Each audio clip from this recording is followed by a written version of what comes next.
आणि आता जाऊया पश्चिम महाराष्ट्रामध्ये। तिकडे काय झालंय तर तिकडे शरद पवारांची पॉवर बघायला मिळाली आहे। पश्चिम महाराष्ट्रात मवियाने षटकार ठोकलाय, 3 जागांवर तुतारीचा हुंकार आहे, तर पश्चिम महाराष्ट्रात महायुतीने मात्र चौकार मारलाय। त्यामुळे पश्चिम महाराष्ट्रात देखील अतिशय महत्त्वाच्या लढती होत्या, जिकडे महायुतीने 4 तर त्याच वेळी मवियाने मात्र बाजी मारलेली दिसते। शरद पवारांनी आपली पॉवर दाखवून दिली। मविया 6 आणि महायुती 4 असं चित्र बघायला मिळालं। तर पश्चिम महाराष्ट्र यंदाची लढाई ही निर्णायक होती। राष्ट्रवादीच्या पक्षफुटीनंतर जनता ही अजित पवारांना साथ देणार की शरद पवारांसोबत राहणार हे या निवडणुकीत समोर येणार होतं। पश्चिम महाराष्ट्रात शरद पवारांचीच पॉवर ही पाहायला मिळाली आहे। शरद पवारांच्या सोबत जनता असल्याचं समोर आलं आणि निकाल काय समोर आले। बारामतीतली केवळ राज्याचं नव्हे तर देशाचं लक्ष लागलेली अशी लढत, नणंद भाऊजाईमधली लढत। सुप्रिया सुळे राष्ट्रवादी शरद पवार पक्षाच्या ज्यांनी बाजी मारली, राष्ट्रवादी अजित पवार पक्षाच्या सुनेत्रा पवार पराभूत झाल्या। शिरूरमधून अमोल कोल्हेनी बाजी मारली आहे। पहिल्या फेरीपासून मिळवलेला लीड त्यांनी टिकवून ठेवला आणि त्यांनी पराभूत केलंय ते शिवाजीराव आढळराव पाटील यांना।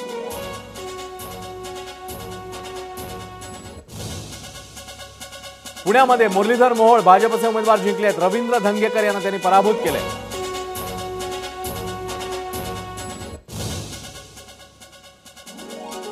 सांगलीमध्ये 3 पाटलांमध्ये लढाई होती। अपक्ष विशाल पाटील जिंकलेले आहेत, तर भाजपचे संजय काका पाटील पराभूत झाले आहेत। इकडे ठाकरेंच्या शिवसेनेचे चंद्रहार पाटील देखील मैदानात होते, त्यांनाही पराभूत व्हावं लागलं। विशाल पाटलांनी बाजी मारली।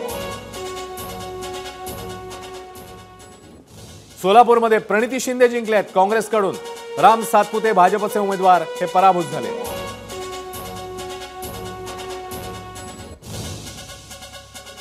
माढ्यामध्ये ही देखील लढाई चर्चेमध्ये होती। धैर्यशील मोहिते पाटील राष्ट्रवादी शरद पवार पक्षाचे हे जिंकलेले आहेत। विद्यमान खासदार रणजितसिंह नाईक निंबाळकर भाजपचे पराभूत झाले आहेत। कोल्हापूरमध्ये देखील काँग्रेसचे शाहू महाराज जिंकलेले आहेत काँग्रेसच्या तिकिटावर। संजय मंडलिक विद्यमान खासदार शिंदेच्या शिवसेनेचे यांना पराभवाचा धक्का बसलाय। हातकणंगलेमध्ये धैर्यशील मानेनी बाजी मारली आहे। शिंदेच्या शिवसेनेचे धैर्यशील माने जिंकलेले आहेत। सत्यजित पाटील ठाकरेंच्या शिवसेनेचे पराभूत झाले।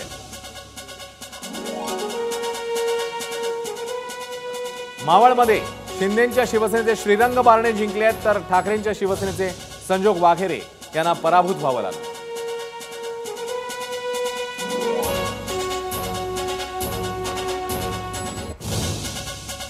तर या सगळ्या घडामोडी, या सगळ्या अपडेट समोर आले आहेत पश्चिम महाराष्ट्रामधनं।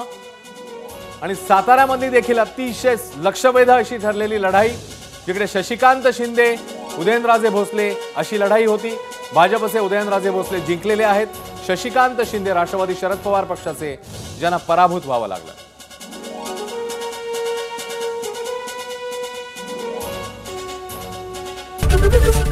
एबीपी माझा, उघडा डोळे बघा नीट।